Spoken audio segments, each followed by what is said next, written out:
नमस्कार, आप देख रहे हैं न्यूज इंडिया। आपके साथ मैं हूं निदा अहमद और सुबह के 8 बज चुके हैं और हम आपके लिए लेकर आए हैं सुबह की 8 बड़ी खबरें। इन सभी खबरों से पहले आइए हम आपको थोड़ा रूबरू करा दें कि आखिर किन खबरों पर हमारी नजर रहेगी और आपको पूरी अपडेट हम देंगे। पहली खबर सोनिया गांधी से जुड़ी हुई है, जहां ईडी ने सोनिया गांधी को फिर से पूछताछ के लिए बुलाया है। और वहीं दूसरी खबर जो है वो संजय राउत की आज ईडी में पेशी से जुड़ी हुई है। तीसरी खबर यह है कि आज केंद्रीय कैबिनेट की बैठक हो सकती है। और वहीं चौथी खबर का अगर हम जिक्र करें तो चौथी खबर है कि आम आदमी पार्टी के मुख्यालय के बाहर बीजेपी हल्ला बोल कर सकती है। वहीं पांचवी खबर अंसारी बिरदर्स से जुड़ी हुई है, जिन पर कानूनी शिकंजा जो है वो लगातार कसता हुआ नजर आ रहा है। इसके अलावा छठी खबर होगी मध्य प्रदेश के रायसेन से, जहां छात्र निशांक की हत्या कर दी गई है। इसके अलावा सातवीं खबर हाजीपुर में, जहां जिहादी साजिश को लेकर के एक बड़ी खबर सामने आई है। और आखिरी और आठवीं खबर है अमरनाथ यात्रा से जुड़ी हुई, जहां आसमानी आफत की वजह से अमरनाथ यात्रा पर फिलहाल अस्थायी रोक लगा दी गई है। तो 8 बजे की 8 बड़ी खबरें आपकी टीवी स्क्रीन पर बारी बारी से हर खबर को तफसील से आप तक पहुंचाएंगे। तो बात सबसे पहले इन 8 खबरों में पहली बड़ी खबर की बता दें कि आपको आज फिर कांग्रेस अध्यक्ष सोनिया गांधी की ईडी के सामने पेशी हो रही है।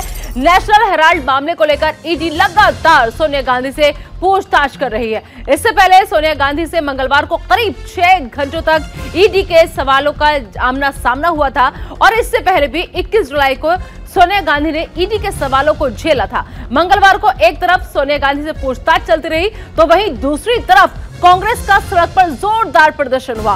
कांग्रेस के कार्यकर्ताओं और महिला विंग ने पार्टी के राष्ट्रीय कार्यालय पर केंद्र सरकार के खिलाफ विरोध प्रदर्शन किया। तो वहीं राहुल गांधी के नेतृत्व में पार्टी के सांसदों ने संसद से विजय चौक तक मार्च किया। इसके बाद राहुल गांधी सांसदों के साथ विजय चौक पर धरने पर बैठ गए और इसके बाद दिल्ली पुलिस ने राहुल गांधी और अन्य कई सांसदों को हिरासत में ले लिया।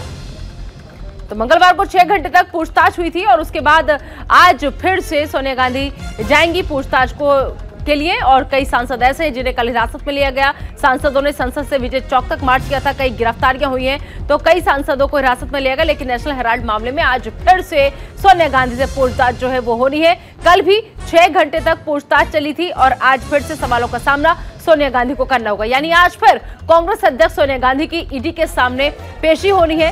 नेशनल हेराल्ड मामले को लेकर ईडी लगातार सोनिया गांधी से पूछताछ कर रही है। इससे पहले भी आपको याद होगा कि सोनिया गांधी से मंगलवार को यानी कि कल करीब 6 घंटे तक ईडी के सवालों का वो सामना करती रही। और इससे पहले भी कल के अलावा अगर हम बात करें तो 21 जुलाई वो तारीख जब सोनिया गांधी ने ईडी के सवालों का सामना किया था।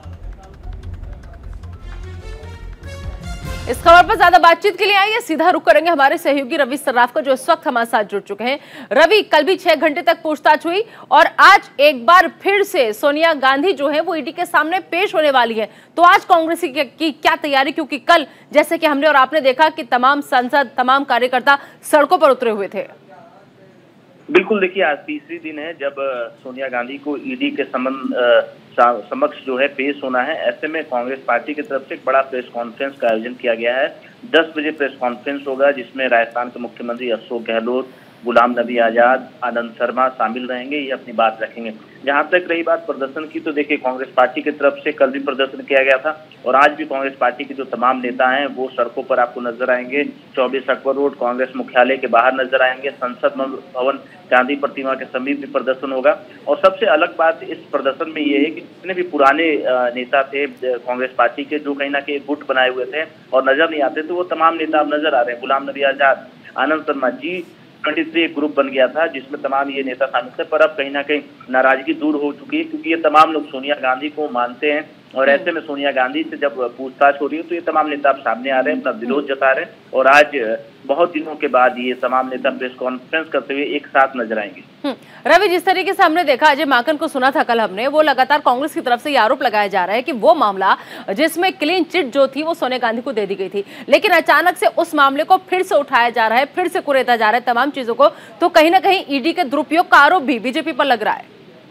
बिल्कुल, देखिए लगातार कांग्रेस पार्टी के सभी नेता जो हैं ईडी के खिलाफ में नारेबाजी भी करते हैं, ईडी के खिलाफ में आरोप भी लगाते हैं। ईडी को ये भी कहते हैं कि भारतीय जनता पार्टी के इशारों पर ईडी काम कर रहा है, सरकारी संस्थान का दुरुपयोग भारतीय जनता पार्टी कर रही है। इस तरह के आरोप जो है कांग्रेस पार्टी के तमाम नेता ईडी हो या फिर और भी कोई सरकारी संस्थान हो, तमाम संस्थानों को लेकर लगाते रहे कि ये सभी भारतीय जनता पार्टी के इशारे पर काम कर रही है। पर अब ये देखना होगा कि ईडी की तरफ से क्या निकल कर आता है, कितने घंटे तक आज पूछताछ चलती, क्योंकि कल 6 घंटे से ज्यादा पूछताछ चली थी। और एक बात का ये भी हवाला कांग्रेस के तमाम नेता देते रहे कि सोनिया गांधी बीमार हैं, उनको कोरोना भी हो चुका है, इसके अलावा भी कई बीमारियों से ग्रसित है, तो ऐसे में इतनी लंबी पूछताछ करना उनके स्वास्थ्य के लिए कहीं ना कहीं ठीक नहीं है।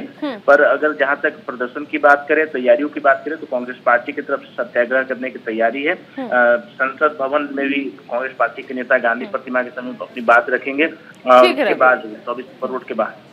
ठीक है रवि, चलिए आप नजर बनाए रखिए, देखना होगा कि आज जब प्रेस कॉन्फ्रेंस होगी तो उसके जरिए कांग्रेस क्या संदेश देने की कोशिश करेगी, या फिर कल जिस तरीके से 6 घंटे पूछताछ हुई, आज कितने घंटे पूछताछ होगी। चलिए बढ़ते आगे, बात करते हैं दूसरी बड़ी खबर की। आपको बता दें कि शिवसेना सांसद संजय राउत की आज ईडी में पेशी होगी।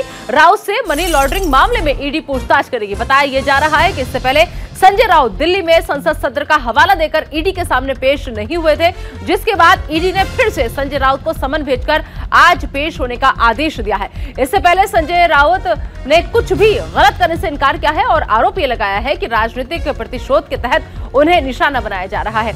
आपको बता दें कि ईडी ने शिवसेना के सांसद संजय राउत को ताजा समन जारी कर उनसे मनी लॉन्ड्रिंग मामले में पूछताछ के लिए 27 जुलाई को पेश होने को कहा था।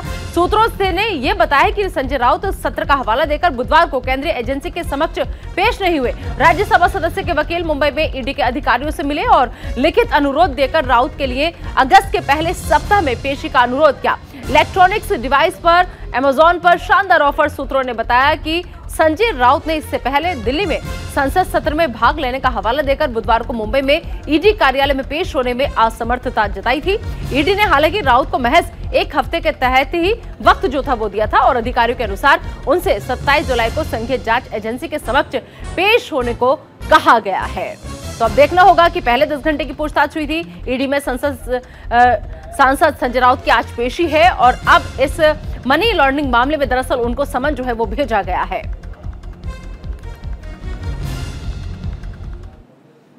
और इधर आज केंद्रीय कैबिनेट की आर्थिक मामलों की कमेटी की बैठक भी हो सकती है और बैठक में कई अहम फैसले ऐसे हैं जिनको लेकर फैसला लिया जा सकता है।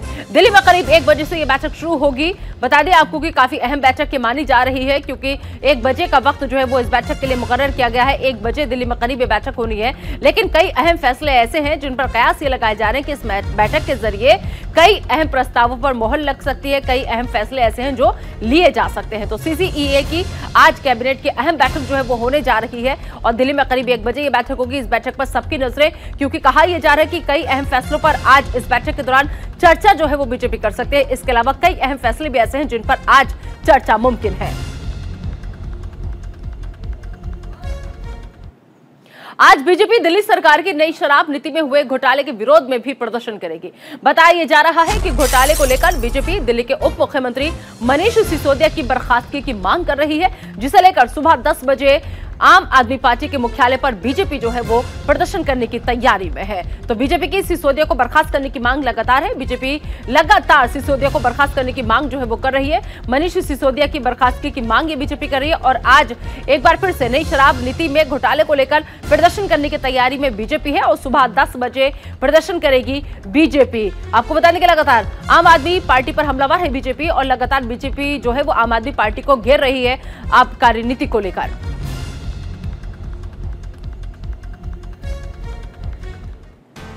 इस साल के अंत में गुजरात में विधानसभा चुनाव होने हैं और ऐसे में दिल्ली के मुख्यमंत्री अरविंद केजरीवाल गुजरात के दौरे पर हैं, जहां उन्होंने सोमनाथ मंदिर में पूजा अर्चना की और व्यापारियों को भी संबोधित किया।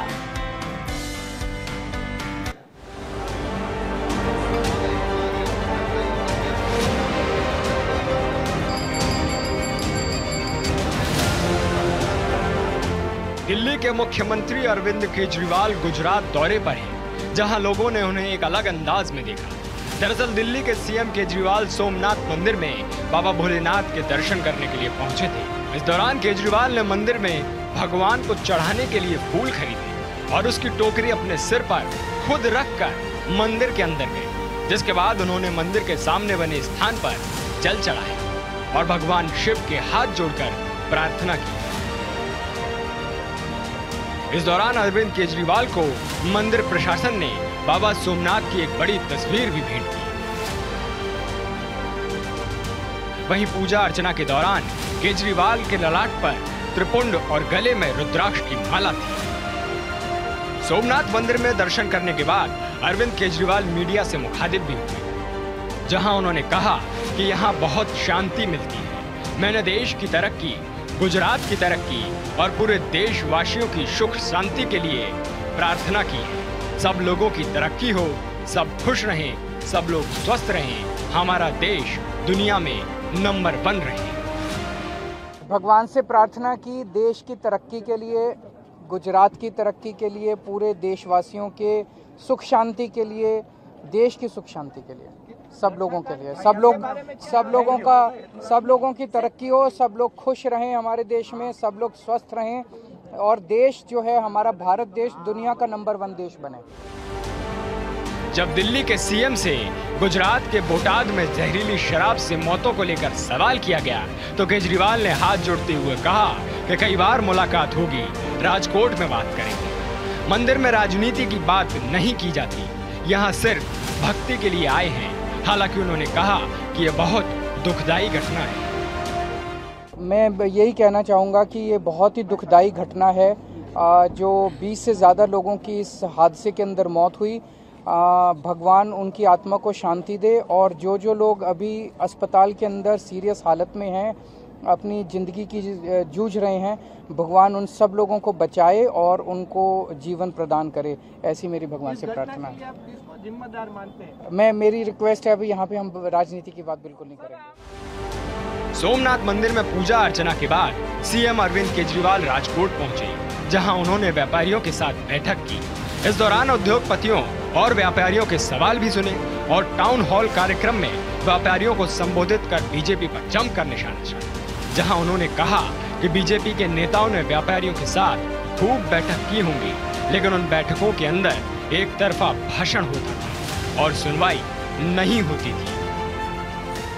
27 साल हो गए बीजेपी को गुजरात में। मैं समझता हूं कि इनके नेताओं ने व्यापारियों के साथ अभी तक खूब मीटिंग्स की होंगी, लेकिन उन मीटिंग्स के अंदर एक तरफा भाषण होता, कभी सुनवाई की उन्होंने इस तरह से जैसे आज हमारी सुनवाई हो रही है, कभी सुनवाई नहीं हुई। आज एक अच्छी चीज ये है, ये इतने सारे टीवी कैमरा वाले आए हुए हैं और ये सारे थोड़ा बहुत तो चला ही रहे होंगे जितना भी इनको मौका मिलेगा। तो आज आपकी बात मुख्यमंत्री बैठ के सुन रहे होंगे पक्का। आज आपकी बात पाटिल साहब भी सुन रहे होंगे बैठ के। तो मैं समझ रहा हूं अभी जिन जिन लोगों ने अपनी अपनी बात रखी, हो सकता है अगले 2-3 दिन के अंदर 2-4 बातों के ऊपर तो अमल हो ही जाएगा। अभी तो चुनाव आए नहीं है, लेकिन काम होना शुरू हो जाएगा। ऐसे में अरविंद केजरीवाल ने व्यापारियों से 5 वादे भी किए हैं। व्यापारियों के डर के माहौल को खत्म करेंगे, व्यापारियों और उद्योगपतियों को सम्मान देंगे, सिस्टम में भ्रष्टाचार को रोकेंगे, जीएसटी रिफंड 6 महीने में दिया जाएगा,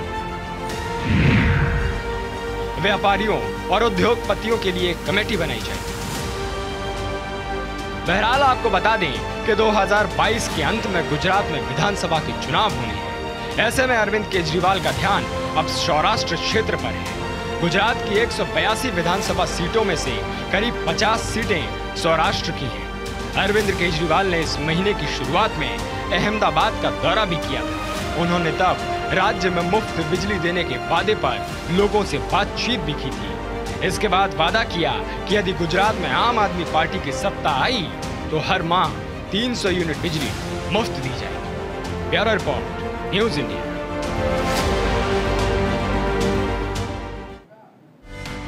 चलिए बढ़ते हैं आगे और अब बात करेंगे मध्य प्रदेश की। मध्य प्रदेश के एक इंजीनियरिंग स्टूडेंट निशांक राठौर का शव रेलवे ट्रैक पर मिला। हालांकि बाद में उस वक्त सनसनी फैल गई जब उसके पिता के फोन पर एक मैसेज आया जिसमें लिखा, राठौर साहब आपका बेटा बहुत बहादुर था। क्या था पूरा मामला, देखिए इस रिपोर्ट में।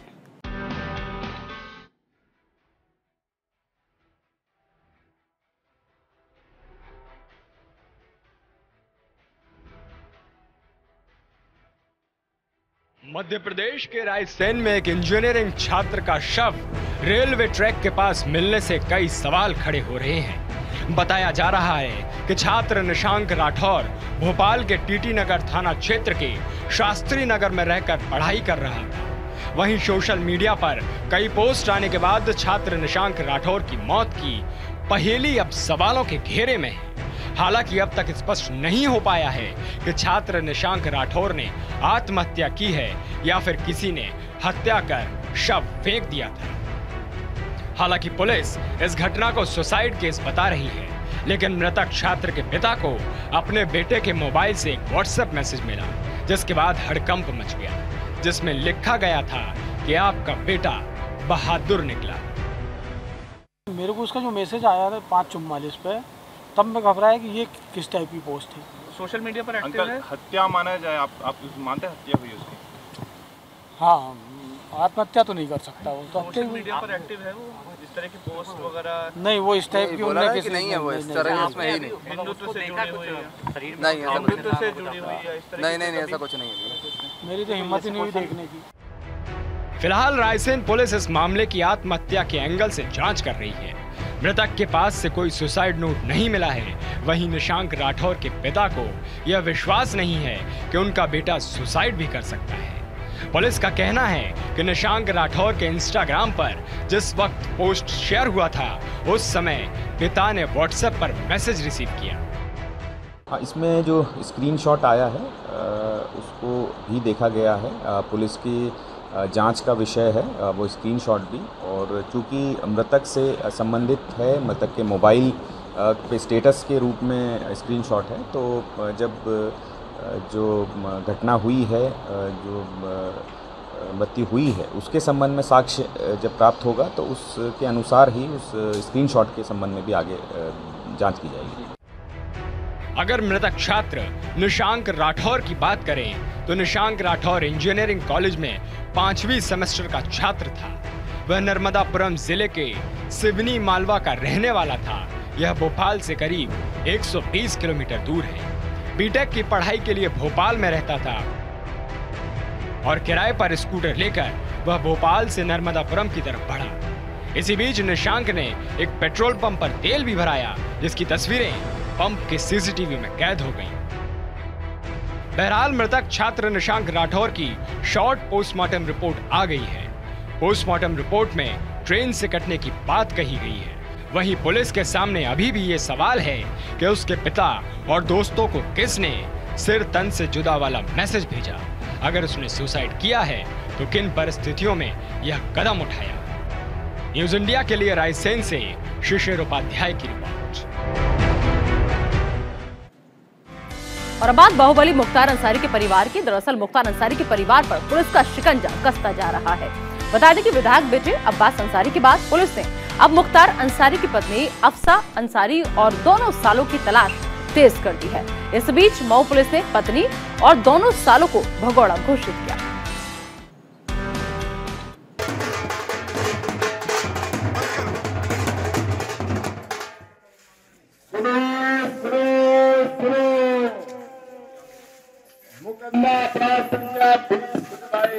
यूपी गैंगस्टर एक्ट, थाना टोला, जनपद मऊ में वांछित अभियुक्त सरजील